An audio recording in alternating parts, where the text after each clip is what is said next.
Russians may fault their leaders for corruption and mismanagement. But when it comes to Crimea, a little while ago, we heard one of our correspondents say that they're either unfazed or supportive of Vladimir Putin. Why is that? I don't think we should be surprised that people can get really excited about their own history. And naturally, collapse of every empire leaves behind a lot of problems that you'd better not raise, because there are no solutions. So the collapse of the Soviet Union left many territorial borders in question, and every time when these quarrels cannot be resolved peacefully through the diplomatic channels, it led to the bloodshed. And of course, Crimea is a very sensitive issue for many Russians, no matter whether they like Vladimir Putin or not. And with 24/7 poisonous propaganda that has been circulating across Russia in the last several months, even for cool-minded people, it's difficult to resist the temptation to see Crimea as a part of Russia. And unfortunately, it reminds me the situation in Germany in late 30s, because many people were applauding to Anschluss of Austria and annexation of Sudetenland, because they believed that Adolf Hitler was doing a great job for unifying German people. All right. Nonetheless, the way you describe it, it sounds like it's a little bit lonely being in the opposition right now in Russia. Look, it's I wouldn't say it's opposition. You have to stand for what you believe is right. And I can bet you that Adolf Hitler's approval rating in 1938 in Germany was higher than Vladimir Putin. So what? So we just have to recognize that dictators at a certain point can rally public opinion with their foreign policy agenda when they are looking for carving off neighboring territories. But we also know from history that it all ends up very sadly. Does it have to end that way, though? Unfortunately, it will, because, it's Putin's dictatorship. It has been developed, in the same formula and algorithm as dictatorships of the past. So what you're saying is that sanctions won't make a difference, that we're headed for this big standoff, and that there can't be compromise at this point with the West, with Ukraine? I'm curious, when you say compromise, are you telling what? Giving up Crimea, accepting Russian sovereignty, and let Putin trumpet another victory? Because, he's not going to stop in Crimea. We already learned it from Munich 1938. The dictator needs more and more victories to justify his stay in power.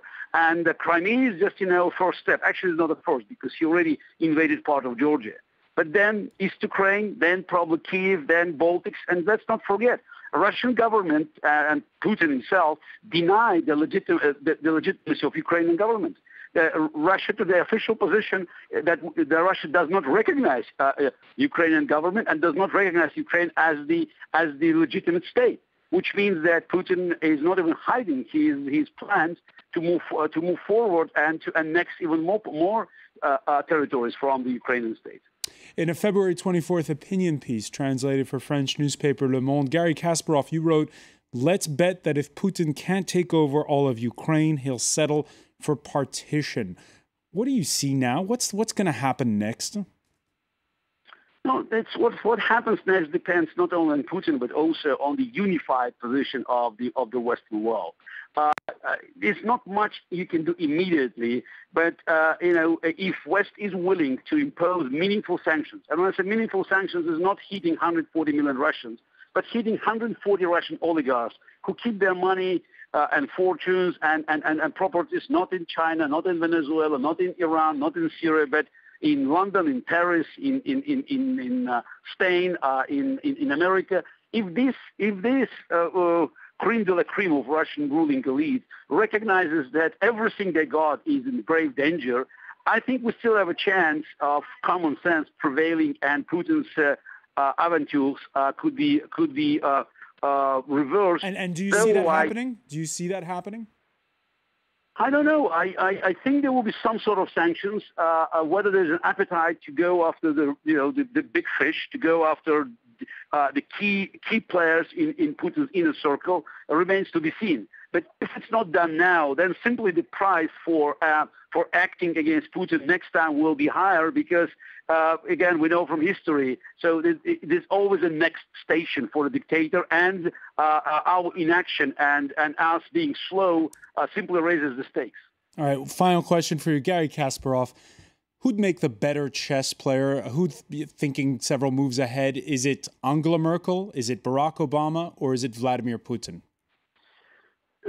I think that comparing this game to chess probably doesn't serve the purpose, because in chess there are rules, and naturally Vladimir Putin doesn't respect the rules. So I would compare this to geopolitical poker. And naturally Putin has a very weak hand. And if you look at the hands of EU or America, they have much better cards at their disposal. But Putin is willing to raise the stakes, and Putin is willing to bluff. And I still do not see who among the Western leaders is willing to call the bluff. All right, Gary Kasparov, many thanks for joining us from New York. We'll hope to talk to you again very soon. Let's go to Moscow now and join one of our correspondents, Joshua Yaffa. Joshua, you've just been listening to Gary Kasparov characterize Vladimir Putin as a bluffer. Is that public perception in Moscow? Well, I think really in Moscow, like everywhere these days, everyone is just trying to keep their breath and catch up with the speed of developments. And so I think it's much too early to say, is Putin a bluffer or not? Or rather, I should say, Russians, people in and around Moscow, don't yet certainly know how this ends, and don't yet have enough information really to say, is Putin a bluffer or not? So far, at each incremental step, Russia hasn't quite been told no, or quite had its hand slapped by the West in the way that some would like. There's some disagreement in Europe about the need for sanctions, or the way that those would be applied, at least a far from unified response coming out of Brussels.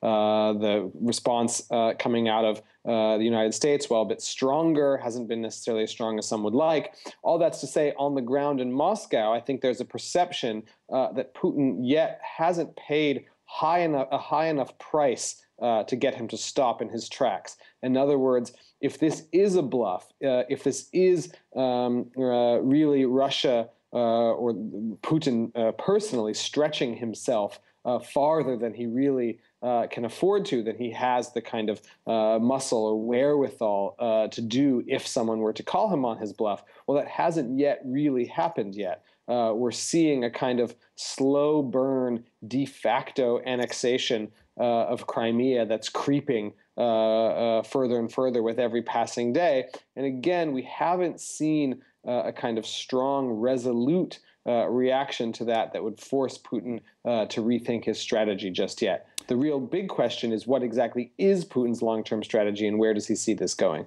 You say a slow burn, Joshua, but actually that burn is getting faster, since we've gone from a March 30th timetable for a referendum to now, next week or in the next 2 weeks in Crimea, the parliament just outright voting to rejoin Russia. Why do we have this accelerating timetable, in your view? I think it's because Putin would like to establish a kind of fait accompli as soon as he can. He would like the world, the international community, Washington, Brussels, and so on, to have to get used to the idea of either an independent Crimea, a Crimea that has some kind of status inside Russia.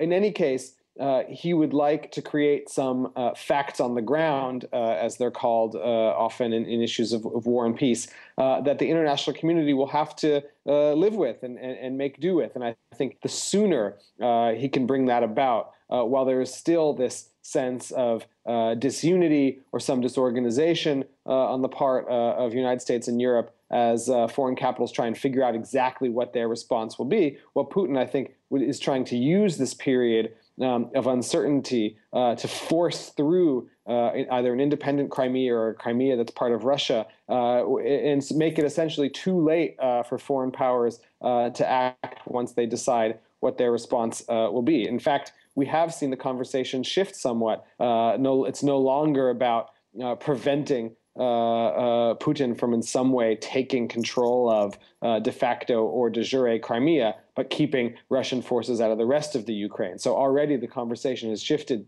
greatly in just the first few days of this crisis. I was going to say, how many times have you and I heard since February the 22nd and the ouster of Viktor Yanukovych that Crimea should never have even been part of Russia, and that before 1954 it was Russian? That's right. Clearly there is a kind of deep-seated imperial or historical urge at play here, and it's worth noting not just in Russia but in Crimea as well. You have a population there that feels a great affinity toward Russia, is Russian-speaking. Really, in many ways, or a high percentage of that population considers themselves Russian, though there are sizable minority populations of ethnic Ukrainians and Crimean Tatars who should certainly be remembered in any discussion in this crisis. But Crimea, in the Ukrainian context, occupies a very particular position in that it's always been the most pro-Russian part of Ukraine. It's always been the part of Ukraine that has an affinity or a deep-seated, deeply held relationship toward its neighbor to the east. So in a way, it's no surprise that as Putin thought about where he could either wreak havoc on the territory of Ukraine or reassert Russia's will, whatever his real tactical move was there, it was logical that it would begin in Crimea. Joshua Yaffa, I want to thank you for joining us from Moscow. That's all for now, but just the other side of the weather in just a few short minutes. We'll be going to Crimea, and France 24's Robert Parsons. Stay with us.